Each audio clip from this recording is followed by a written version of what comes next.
So there's lots of these workshops where they tell you a lot of stuff about how to do it and how to fill out the forms and how many speeches you have to have and how many have to be paid and so forth. That's not the point of this.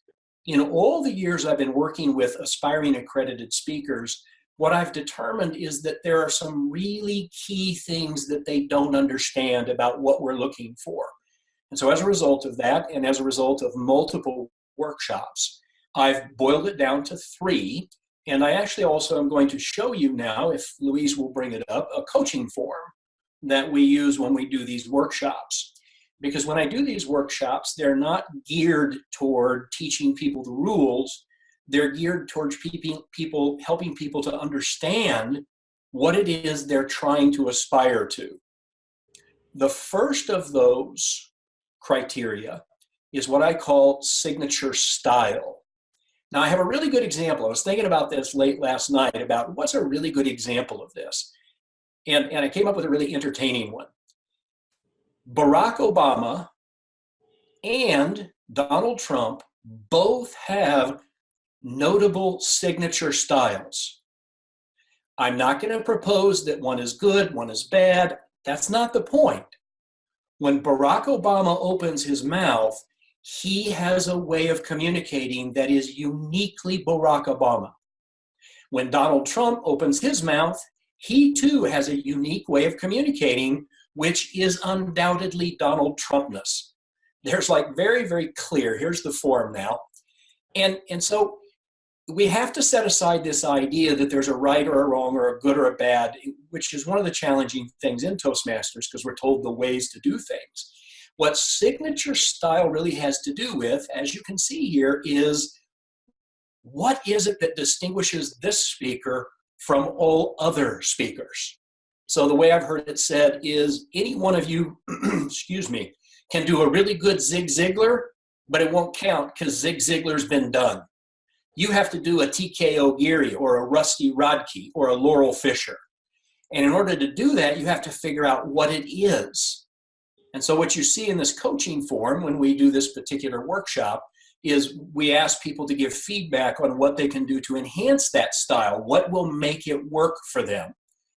Lots of times we spend a great deal of effort interacting with audiences to try and understand what that unique style is that would work for any one of us. One of the challenges for all of us is we get to learn from others, but we don't want to be like others. We've got to be true to ourselves. So that's signature style in short, and we'll talk more about that later. The second is professional caliber, and TK and I were actually talking about this beforehand. One of the downsides to the learning environment of Toastmasters is because it's a learning environment on everything from your icebreaker all the way to someone who does their first job as a contest master, a conference host, it's a learning environment. And the problem is that in a learning environment, we normalize our learning. The result of that is that we don't understand the professional caliber. So for example, TK said, we're practicing professional practices here. Let's start on time. Let's end on time. Let's do this deal. Let's make the technology work. So the professional caliber, the easiest question we can ask is when you see a speaker, would you be willing to pay at the door to see this speaker? Not to go to a conference they're speaking at, but to speak with them. And immediately we get this separation between good speakers, and there's lots of them, versus the ones that are clearly bringing a game that has value in it. The reason we know that is because we're willing to pay. So professional caliber rises to a very high level that we don't see often enough. It includes when you watch a television show or the Academy Awards, all those things that are done so that it comes off without a hitch. The sound works. I mean, just everything is on the mark. They start on time, end on time, etc. So professional caliber. And again, we have to get a lot of audience feedback on this. You have to ask people in the audience, would you be willing to pay to see what I just delivered? And if they tell you no, you're not there yet. The third one is authenticity. Now, this actually comes out of my experience with understanding that what audiences want is somebody who's real you. Not someone who's feigned, not someone who's practicing like someone else, but someone who's being true to who they are. And it may be the hardest one because you only know it when you see it or hear it or sense it. So again, a question we ask the audience quite often is, did I come across as authentic? Did I come across as real? So those are the three frameworks. What I want to do now is translate those into how we use those. We have a second exhibit that talks about how we translate this for an audience. We'll see that come up in just a moment. And thank you, Louise. I appreciate you taking care of the technology. There it is. So this is the tool sheet we use. And I recommend it, the use all the time for many, many people. So you can see the basic outline at the top of the overview. But here's one of the magical secrets. You start with the end in mind. You don't start with your intro. You don't start with what you want to talk about. You ask the question, what does this audience need?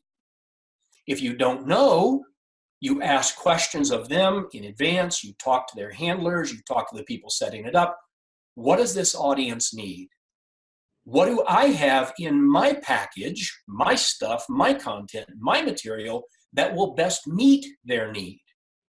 And what will be their explicit take-homes? This is because the thing we so often overlook is that the value proposition for an audience is that you're satisfying their needs. No matter how good your material, no matter how good a speaker, if it's not hitting the mark on what they need, we fall short in the eyes of the audience because they won't be willing to pay for it, which is the ultimate market test. Once we've done that work, we look at our approach. We got to ask, how does this audience best receive information? What learning strategies are optimal? Will interaction with them be effective? And what action steps do I want to be really, really clear about? Because the challenge with all of this is in figuring out, once I think I know what they need and want, once I've figured out what it is, excuse me, I have, then I got to figure out how to get it into their hearts and their minds and as deep within them as we can. For me, this oftentimes involves deciding whether or not I'm going to come off of the dais and come down and work an audience. I ask the question about whether or not I will use interactive questions to get them in the game. Will I break up the rhythm by having them do some other exercises other than listening to me? One of the big oversights we often have in Toastmasters is we think that good speaking is only speaking, didactic style, lecture format, when in fact increasingly audiences are expecting to be brought into the conversation with the speaker, and that's part of the way we have to meet their needs. The next section is we ask ourselves questions about my style. So assuming I understand the upper parts, so how can I best do this with my style, like I was just describing? Are there facilitators to this or barriers? For example, if I intend to really have an intimate experience with the audience, the stage is a barrier. The closer I can get to them is a facilitator. A barrier will be maintaining professional distance. A facilitator will be being very, very vulnerable.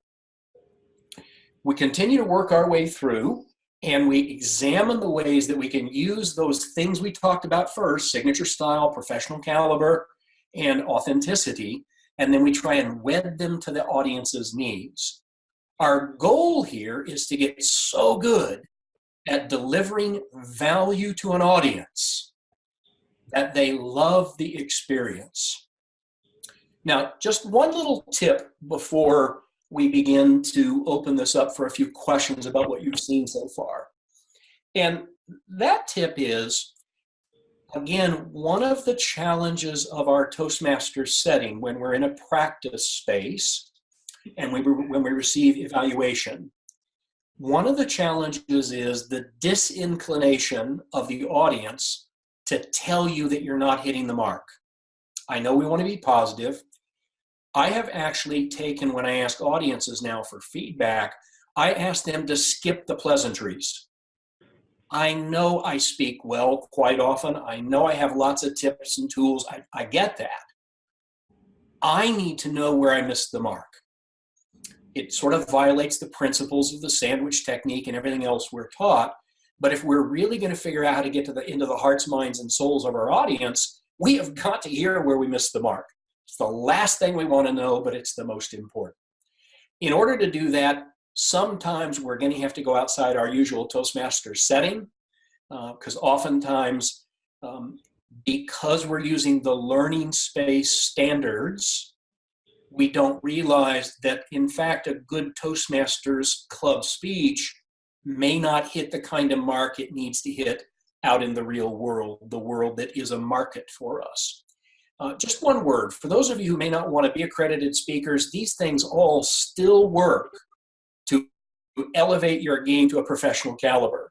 So I encourage you to use them in all the ways that you can.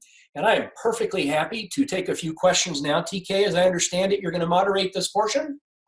I am indeed. If you have any questions, go ahead and type them in the chat room. And as I mentioned, if you have a desire to have a private question that you don't want attached to your name, go ahead and just select my name in the to box. It will be no problem at all. And I would also like to mention just something about Ron. He has a website that we're going to share with you as well. He does, his company is called Seeing True, or True North, excuse me, and he helps you see true. And he's got several books out there and has been an accredited speaker since, Ron, when was your accredited speaker achieved? 2005. 2005, that is fantastic. All right, I'm checking back on the chat box. Okay, we have a question that says, what's the first step to take on the journey of becoming an accredited speaker? Well, I'm going to give you two answers to the question. The first one is slightly stolen from Darren McCoy. You're going to have to practice a lot. But what I add to that is you're going to have to stop practicing the things you're comfortable doing. You're going to have to go into your discomfort zone. And the reason for that is because none of us learns anything in our comfort zone. In fact, I'll tell you a quick story about a guy who used to be in Toastmasters who I watched for about a decade. And he was a good speaker when I saw him for the first time. And he was delivering the same speech 10 years later. The content was different. It was the same speech because he hadn't pushed himself outside his comfort zone. And he was more than competent, more than capable. So the first thing is to throw yourself into your discomfort. I talk about the Toastmasters space as being an incubator or a laboratory. It's the place where I might stand up on a table to see what it does to the audience. I once spoke facing away from the audience with no gestures. I once laid down on the floor to speak. I have been known to try all kinds of material that really didn't work to find out what does work. And so the only way to do that is you've got to get way outside your comfort zone. And the only way to do that is to push yourself out of all the places that are simple enough. The second first step I'm going to encourage you to do is to change the way you look for feedback from an audience, including your Toastmasters audience. What I want you to consider doing is asking people, where was the value? What did I do that had value to you, and why was it valuable? Now, the reason that's important is because we as individuals are too close to ourselves. We can't see ourselves very well, even when we watch ourselves on video, because Ron is seeing Ron through a Ron-sized lens. What I need the audience to do is to teach me my value proposition. I need them to tell me where I'm hitting the mark by explaining the value received by them. So for example, a couple of these, and these are right out of District 23, right out of my experimentation in Albuquerque, is I remember asking somebody who had watched me speak a lot. I said, so what is it? You keep listening to me. So what is it I'm doing? And he said, Ron, you're a translator. And I said, what do you mean I'm a translator?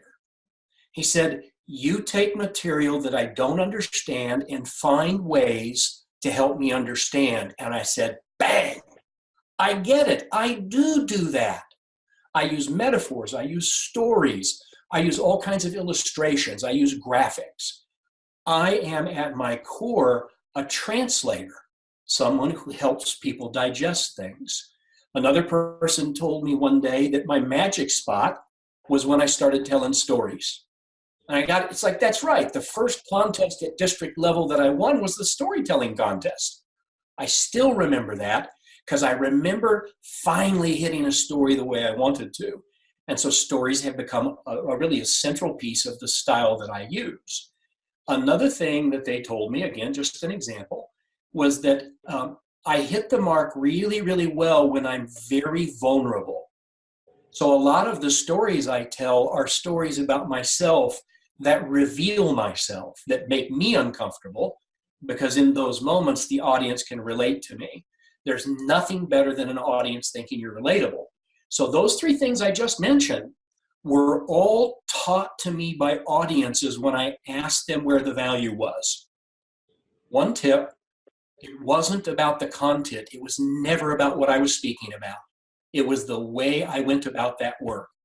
And we can't learn that any other way than by asking audiences. So that was probably a little long. We got a couple. Go ahead. Oh, that's okay. We got a couple more questions for you. The first one kind of ties to what you were just talking about, is how do I select a theme or topic to begin my speaking career? Kind of ties to what you were saying, but if you could elaborate, that'd be great. Absolutely. Well, one of the mistakes that we make is we think the theme or the topic is the answer.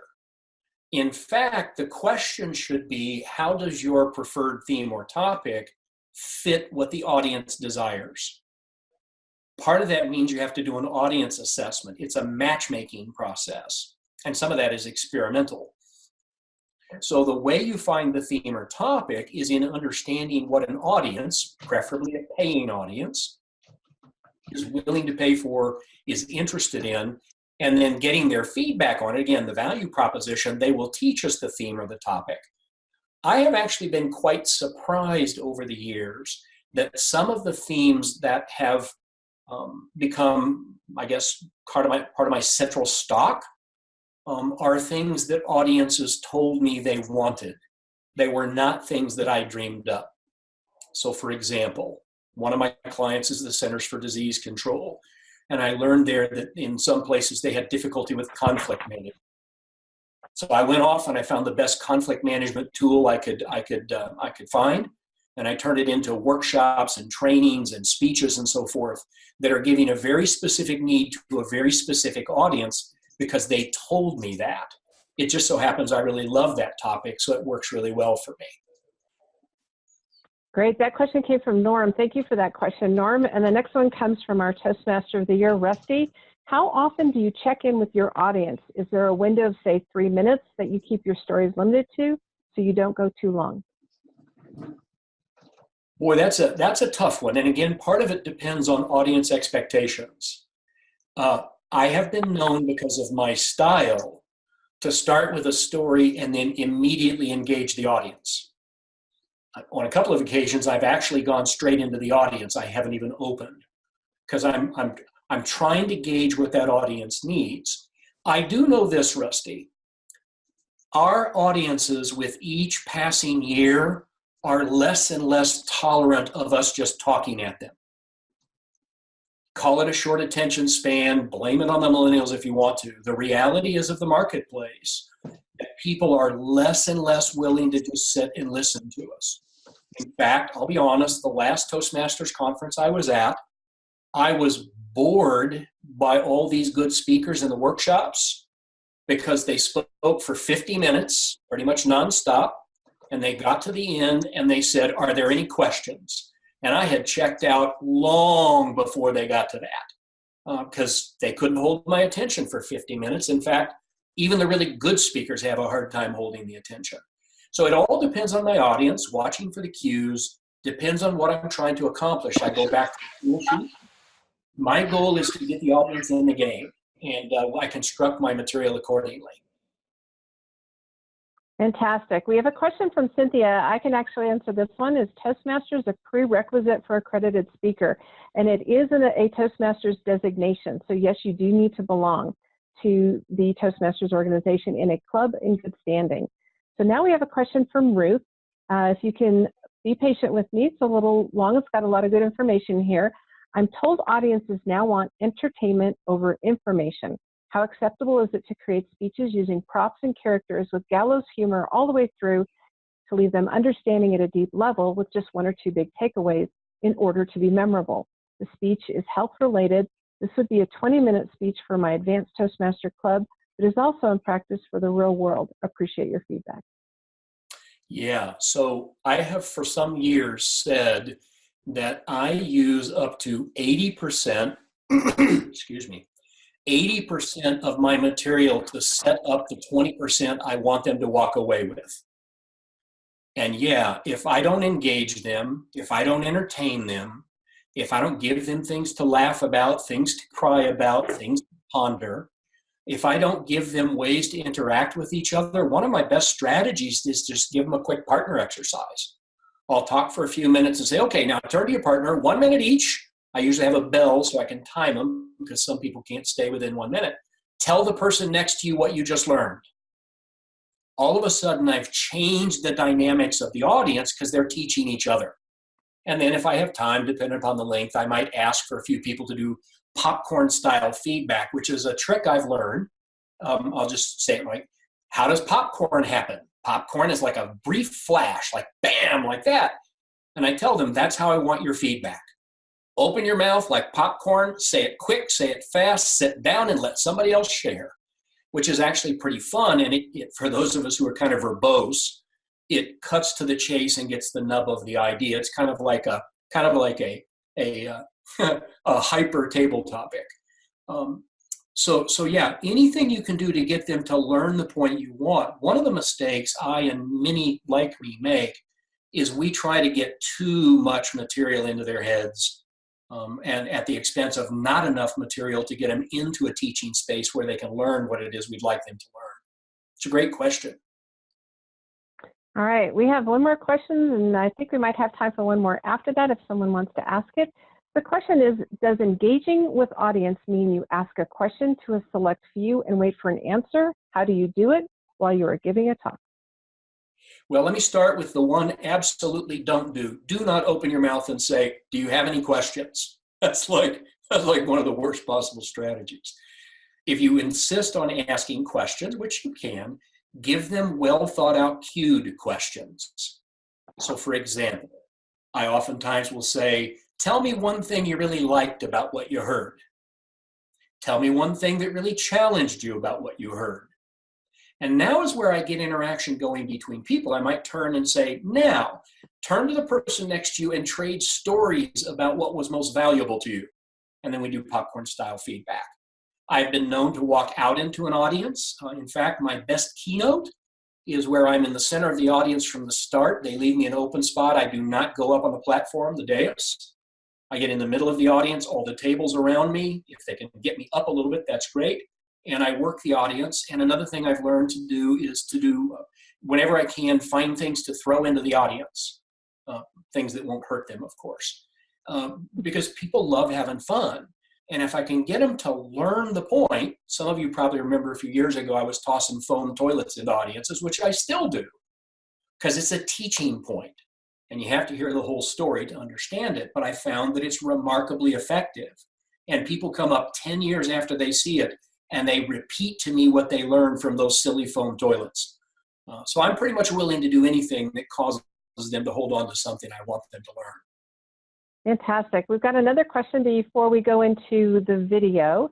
And that question is how do you help the organization that you're speaking to help you be in a professional caliber role?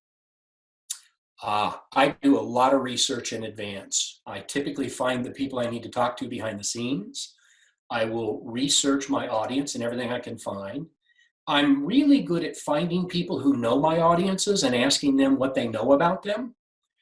Because oftentimes I'm just not savvy enough. I don't know the circumstances well enough. So you've got to become a little bit of a researcher and a little bit of a sleuth to really begin to understand what that audience is thinking or needing. And by the way, I would not always assume that your point of contact actually knows the answer. Oftentimes your point of contact will tell you something, and if you probe a little bit beyond them, you will find out that they're actually not sufficiently informed. They know what they want you to talk about, but oftentimes they are actually not a suitable voice for actually what the audience needs. Great, thank you. So we're talking with Ron Chapman. I'm TK O'Geary, the president of As We Speak Toastmasters. And just as a reminder, Ron Chapman mentioned earlier, he's a translator, so he's known for transformational practices and content that facilitates personal, leadership, and organizational deployment.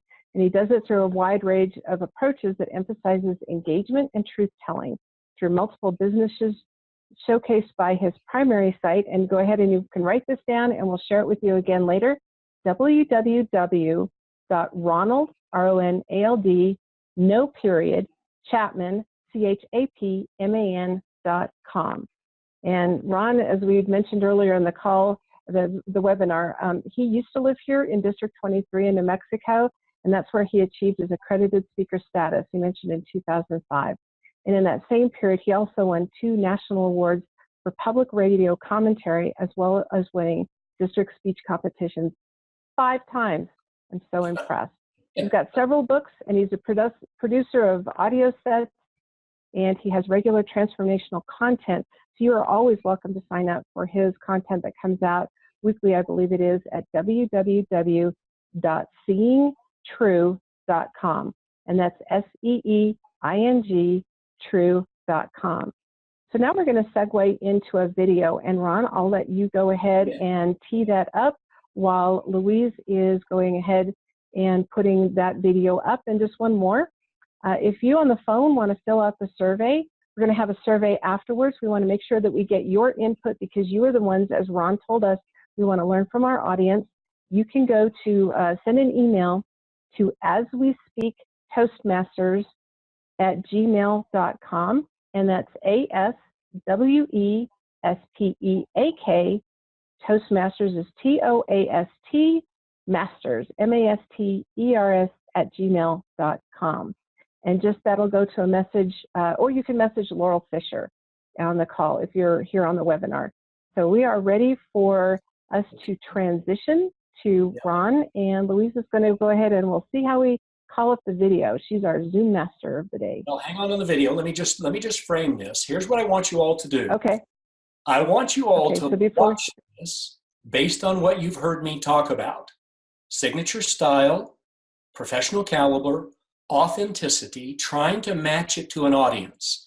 I want you to watch this video and see if you can see what I'm doing with it. I'll be quiet while you watch. Go ahead.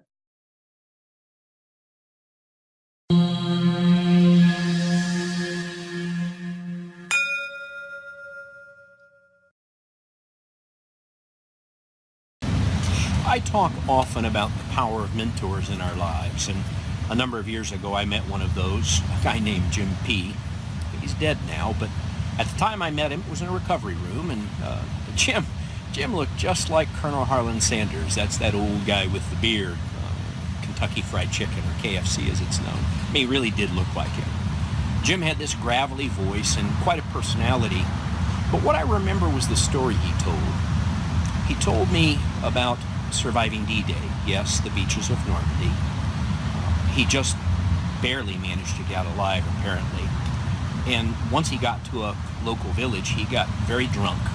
So much so that one of his memories was of waking up in a ditch covered with German bodies, dead German bodies.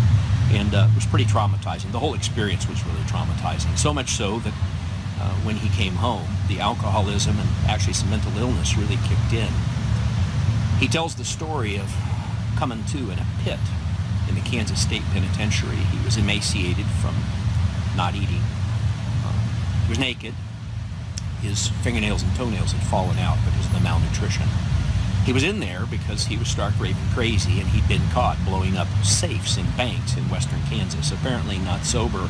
In fact, he told the story about how when he got caught, it was because he kind of blew up part of a bank building in addition to the safe. He got a little carried away. But Jim would tell those stories to set up what was an important part of his transformation. He would say, cuddle up to your fears and your pains. Make friends with them. See what they can teach you. See how they can change you. Jim was a huge proponent of going towards the things that bring you heartache and pain.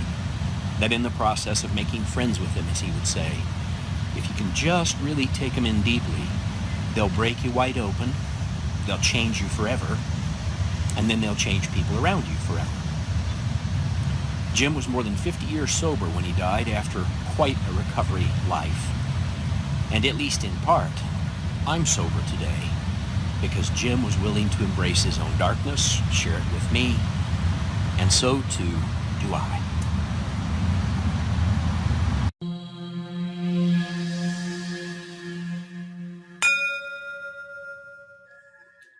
Thank you, Louise.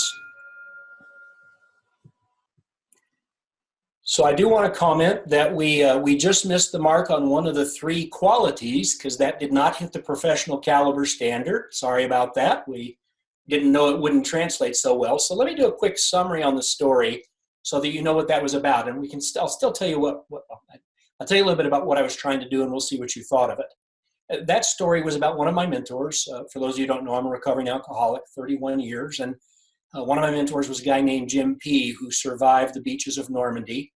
And he also woke up under a pile of dead German bodies. And it pretty much destroyed his life. He woke up in the Kansas State Penitentiary a number of years later. He was naked and emaciated and no fingernails or toenails. And he was crazy.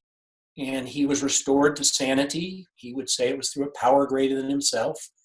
And the result of that is that he would tell that story, and he would always say to people, cuddle up to your fears and your pains, make them your friends, see what they can teach you, which has become a mantra for my life. And so I share his story as a way of forwarding it. I'm going to say just a couple words about what you saw there on that video, and then I'm, again, happy to take some questions based on what you saw. There's a couple important things going on there. One is I'm disclosing that I'm a recovering alcoholic. That's part of that authenticity. It makes it more valid when we understand that this mentor who recovered from his difficulties is a guy that I relate to that way. You'll notice that I'm looking very casual, professional casual, but casual. You'll notice that I'm leaning back and easily talking about these things. You'll notice that my videographer has staged it so that we've still got some things going on besides me. It's not all about me. There's life happening. You'll notice that we've done some packaging on the front end and the back end to make it engaging and to help people follow along. There's a number of tricks I'm using there when I look away because I know that too much eye contact is actually not helpful. So what you're seeing me do is using my signature style, approaching this using a story. We would call this a teaching story. I'm using a story that's not mine, except it's related to me, to teach a point which is important to my practice in the world, which is this idea of engaging the dark spots in our lives because that's where we are transformed. So I'm using all this setup. The earlier question about how much do I do to set something up? Well, this is a good example. That was 2 minutes and 49 seconds.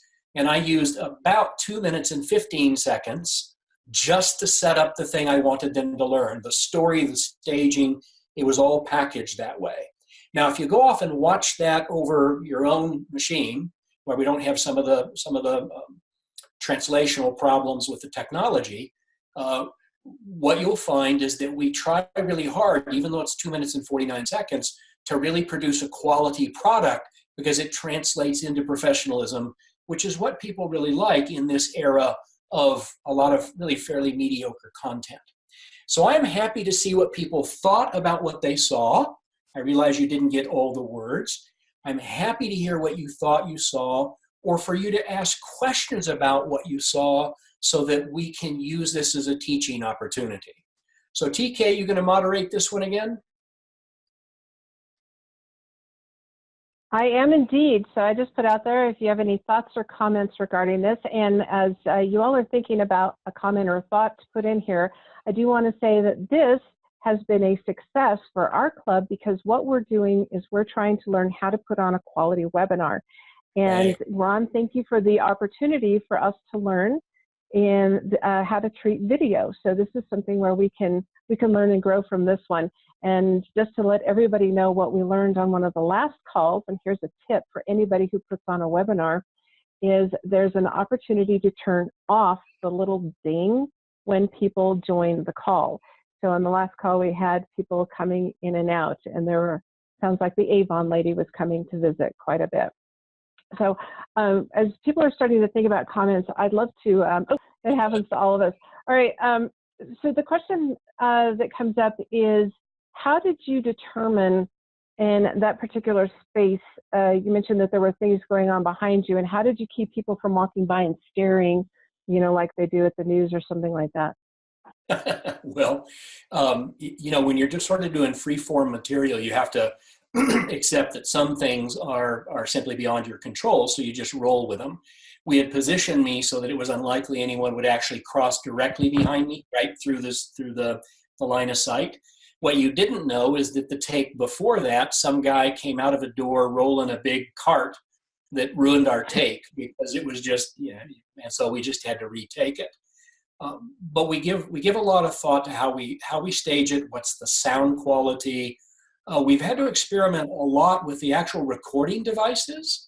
In that particular case, we were using a Wi-Fi device, a Bluetooth Wi-Fi device that was actually attached to my ear and broadcasting to the video camera that was across the table from me. So there's a lot of experimentation that goes into understanding how we can do these things. And of course, not surprisingly, a fair number of takes. Great, thank you. And just to let everybody know, we have a minute-by-minute show flow, and we are right on track. We've got a couple of comments here. Maple says, the vulnerability is admirable. It seals your authenticity. Was the takeaway cuddle up to your fear? Yeah, that's the punchline at the end. And I learned part of this in Toastmasters, and I'm just tell you the truth. Toastmasters has a bias towards wanting to always be pleasant and positive. And we have a bad habit of always wanting to be the hero of our own story. Well, the problem is that your audience is struggling with things in their lives. So as soon as we reveal ourselves, we let the audience be relatable to us. It makes us real, which is some feedback I've gotten, is that my audiences often will tell me how much they appreciate the fact that I just put it out there, along with the teaching message. So this idea that we have to be invulnerable on a stage is an idea that I have found inconsistent with the highest standards of what audiences want.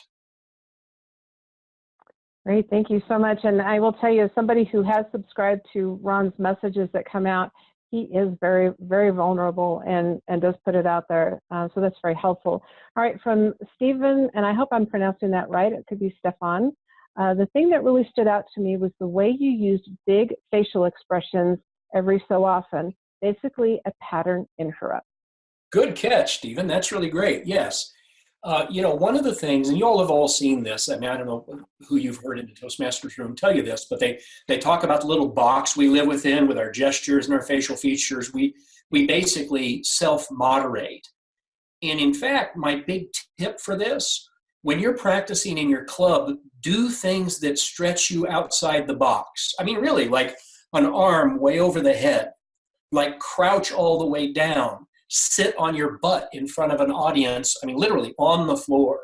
Try some really big looks, because the stuff that is holding you back, all that really natural stuff, is this inherent fear we have in front of an audience. So with a lot of practice, you get these really big natural gestures and facial features that really serve us well, because especially on a recorded media, it makes us realer to the audience. We're over-expressing in some ways, and it translates. That was a really good catch, Stephen.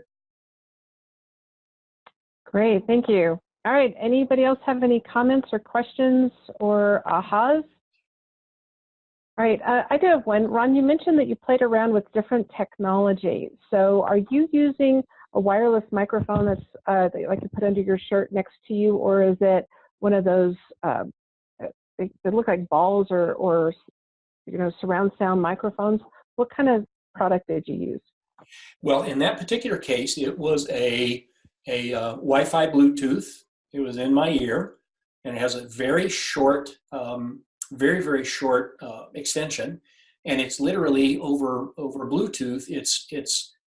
It's connecting to the video camera on the other side. I sometimes do use a big old bomber microphone.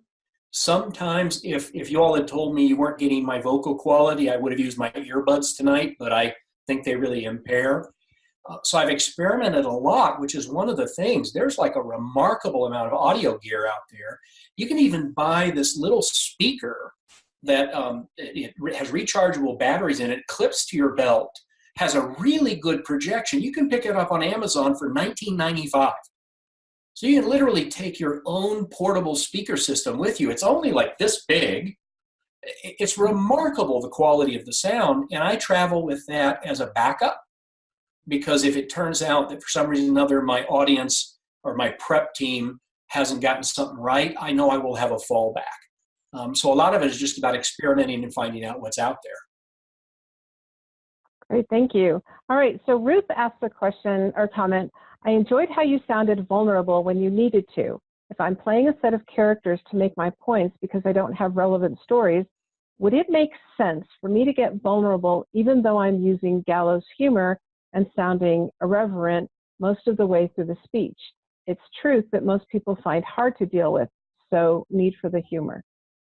Yeah, and the only thing I would say, Ruth, is if the vulnerability is real and not feigned. One of the things that happens with enough practice is you can get real about this stuff. It's not inauthentic at all. And so, yeah, particularly gallows humor, which needs a lift, no doubt about it. The ability to get vulnerable, and what you may find, Ruth, is that allowing it to be your vulnerability, your story. As much as we like to keep psychic distance from difficult things, audiences like it when we get up close and personal and reveal ourselves. I had an experience one day where I was doing a really highfalutin speech where I was sounding really good and looking really good, and it was a speech I'd been told that I do flawlessly and all that stuff. And what I did, because I had found out that it made me unrelatable to the audience, was what I'd learned. So the last part of the speech was where I said to the audience, I have a story to tell you. You've been listening to me, thinking that I'm oh so talented, that I do all this stuff right, maybe I'm a prodigy. I have to tell you that 20 years ago, I almost killed myself because of despair, because of alcoholism, because of mental health issues. I'm not up here on this stage because I'm a prodigy. I'm not here up on this stage because I'm some kind of a magical guy. I'm here because I'm just like you. And if I can do it, so can you. And I got this great feedback from the audience. They go like, dude, you rocked the house on that one. We were thinking you were like plastic and inauthentic, and then you like drilled us. So what happened was the audience told me, we got you. Your message stuck because you peeled the armor off and you let us see you. And we realized that we were just like you. So it's one of the biggest examples I have of where vulnerability can work really, really well. And it does get easier to just tell the truth about yourself with practice. Great, thanks, Ron. So we have time for one comment I'll read you, and then one final question, which will be quick and will be right on track as we expect to. The comment was from Nubia, our friend from Colombia. I just love that too. She said, I like the way you told the hard stories without the gruesome details. Well, yeah, so sometimes you need the gruesome details and sometimes they really don't help. And that's a judgment call. Sometimes I use them, Nubia, because I need to shock the audience. And other times I need to be wise enough to hold them back. And then our last question is, could you give us the name of that microphone you used as a backup, the 1995 one you mentioned? Do you know the name of that? I don't have it handy, but I'll tell you what I will do is, TK, you're going to follow up with everybody, right? Okay. Absolutely. Well, as soon as we're off, I will go pull the product number off of it, and I will email it to you, TK, and then you can forward it. That would be fantastic. Yeah, and we'll put it on our Facebook page as well, the As We Speak Toastmasters Advanced Club. So we've got comments. I'm looking at our show flow. We are right on track. And Ron, you have the opportunity to give some closing statements, and then we'll make some announcements. And we are here with accredited speaker, Ron Chapman. Sure. Thanks, TK. So listen, I know this was short and tight and probably tried to pack too much in, but I have that problem sometimes. Here's what I want to challenge you to do. Go out there, and if it makes you uncomfortable, Do it. And then ask people in the audience what they experienced. Write the stuff down. About 1 out of 10 of those will change your speaking game forever. But you won't know it till you put it out there. So I'm looking forward to hearing how y'all do with that. Fantastic. Everybody, help me give a real warm round of hands applause. Jazz hands. Thanks, Thank you DK. so much, Ron. So Ron Chapman, accredited speaker 2005, former resident of New Mexico. He's been on the radio. He's an author. He is fantastic, and he has donated his time for us tonight. We just want to remind you that we are hosting this As We Speak Toastmasters. And if you've ever looked at the name, you'll see the A and the S are in capital letters because it stands for accredited speaker. And that's the designation that Toastmasters International provides those that they consider having a professional speaking capability and caliber. So it's a two-part process. You have a videotape submitted, lots of speeches, some testimonials, and then at the international stage in August, you get to do your final round if you've moved on that far. There are 75 accredited speakers in the world. That's it. We are honored to have one of them on the call with us tonight. So if you're interested in As We Speak Toastmasters, you'll be getting a survey, and we would love to get your feedback on that. And then we can also ask you if you'd like to be invited to more webinars where we do this so that we can learn as well as you learning about the content of our providers. So look for those to come in the email. And then I have one final question for you. If you would go ahead and go into the chat room and put in one word that you say represents what you feel you got from this, that would be fantastic because that also helps us quite a bit. So just go ahead and type in one word and we'll capture those. And then we are, as I mentioned, going to send you that survey. In the survey, there'll be some ratings and the opportunity to say, yes, I'd like to get more information. And just to let you know, the reason we're putting this on and the reason we want your emails is because we're learning too. There will not be any marketing, anything else in that email. It's just so that we can get some feedback from you and so that we can learn also. So if you have any comments, just go ahead and stick that one word in the chat room. I see some of the folks coming in. We really appreciate your time. And we are ending, I like this, we're giving a few minutes back to people. So we're ending on time, and I love this. Some of the words we're hearing, oh, we got a few that are saying challenge to act, clarity, inspiration, insight, educational, encouragement with an exclamation point, insight, some more vulnerability, and to be vulnerable. I think that's the hardest thing for many of us. I have German heritage, and oh, it's just sort of like you got to be just professional. Details, discomfort, understand, authenticity, and yes, it's hard to go with just one word. Audience engagement, motivating, and to be yourself. So we really do appreciate, Ron, you being authentic, helping us with that professional caliber and developing that signature style. If you want to get emails, go ahead and message to Laurel Fisher or look for that survey coming in the mail. And we got one more. Someone said she's inspired, ready to get out of her comfort zone. And Yay. Deborah, that's probably one that many of us are struggling with. We do have a question from somebody. Was this recorded by chance? Absolutely, yes, it was recorded. And